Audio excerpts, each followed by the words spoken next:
Do I believe that HBAR is better than Ethereum? For me personally, I would say yes, even though that's not financial advice. And the reason being is not only just because HBAR has a way lower market cap, so then theoretically it has more room to grow. That's not the only reason.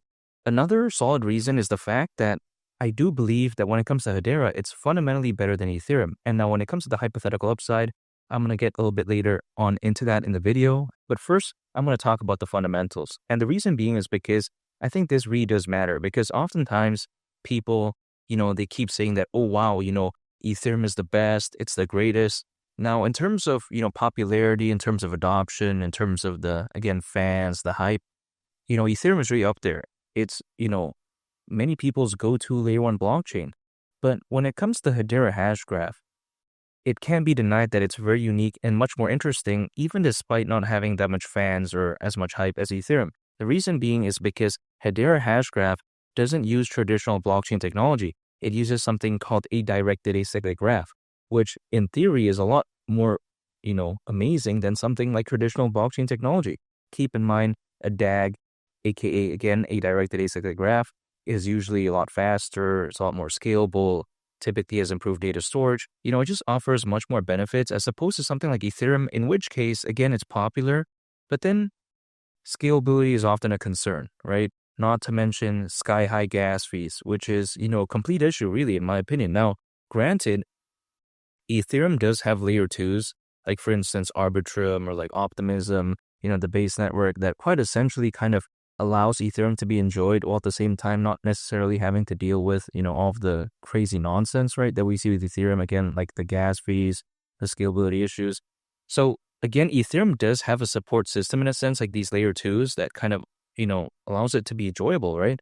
But then at the same time, if you take a look at Hedera, it's much less messy, in my opinion. It's much less like, complicated for, let's say, a large scale institution to adopt on a massive scale. The reason being is because, in my opinion, they don't have to go through this additional step, like, hey, let's have a layer 2 involved, all this type of stuff. I don't think enterprises want to deal with that.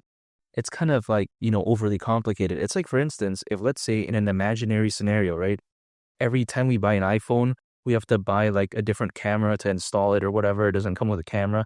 That would just be kind of weird, like that just wouldn't really make sense, right? But then because, blockchain technology is still relatively up and coming, because, Ethereum is already, this dominating presence when it comes to layer 1 blockchains. Because of that, people don't really mind when it comes to these layer 2s on the retail side of things.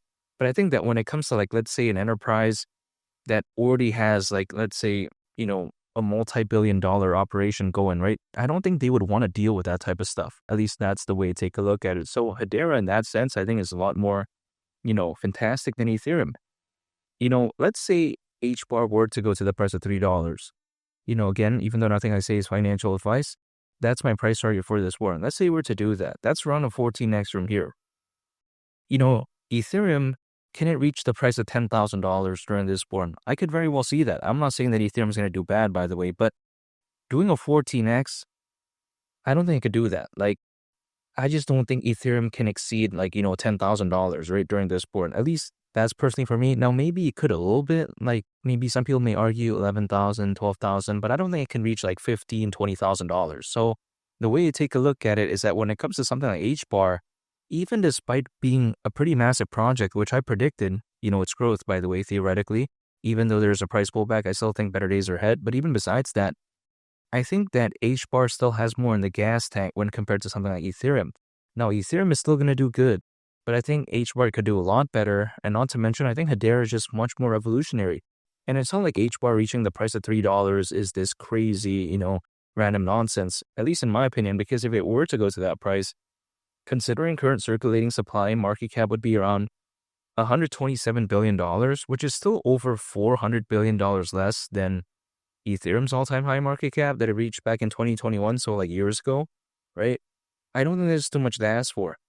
When I consider just how much better HBAR is than Ethereum, I just don't see why this is unrealistic. Now, keep in mind, something being better than Ethereum doesn't mean that it's going to defeat it, right? Which is why I don't think HBAR is going to defeat Ethereum. But I think that in terms of hypothetical upside and having a reasonable market cap at, let's say the price of $3, especially when it comes to HBAR, it doesn't sound too crazy.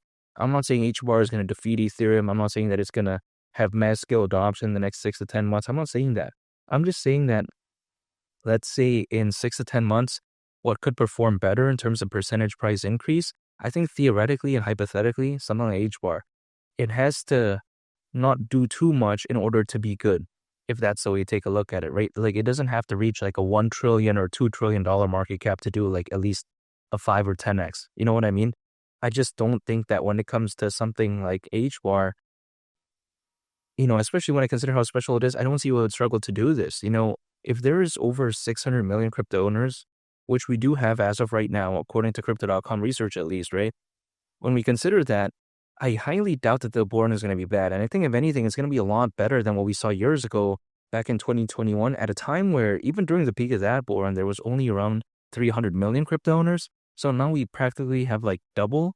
This is how amazing this bull run could be, but it's not really showcasing that as of right now because there's a pullback, but I think it's only normal, really. I mean, when things pump up like that much, there's going to be some pullbacks along the way, but I'm still confident in the future of the whole crypto space overall. Of course, I'm also confident in Ethereum. We take a look at the Ethereum ETF, which a lot of people do like, right? They do praise this and say it's amazing.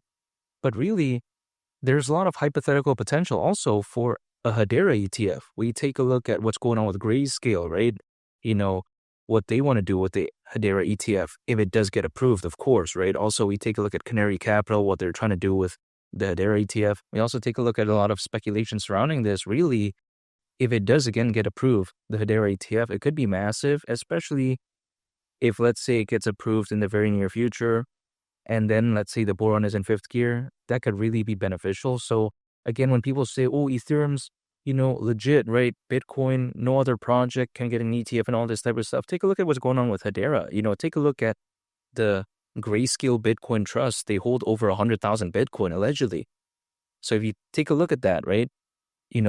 When you see something like Hedera potentially having an ETF, we take a look at, again, Grayscale's trying to hypothetically do that. That really indicates how special Hedera is. It's a very unique project, and usually we do know that altcoins, as a worst case scenario, they typically peak around 18 months after a Bitcoin halving event.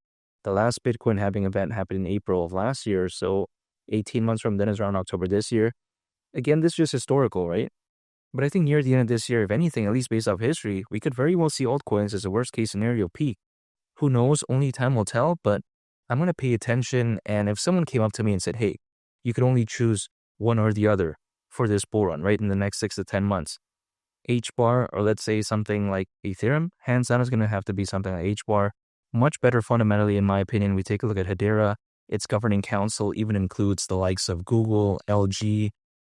I mean, man, this is how amazing it is. Hedera is not a bad project in my opinion, and HBAR is the winner here for me at $3. That's my price target for this bull run. And make sure to subscribe if you gain value from this video. Greatly appreciated. It's Willie the Captain, and I'll catch you all in the next one. I'm out. Peace. Bye.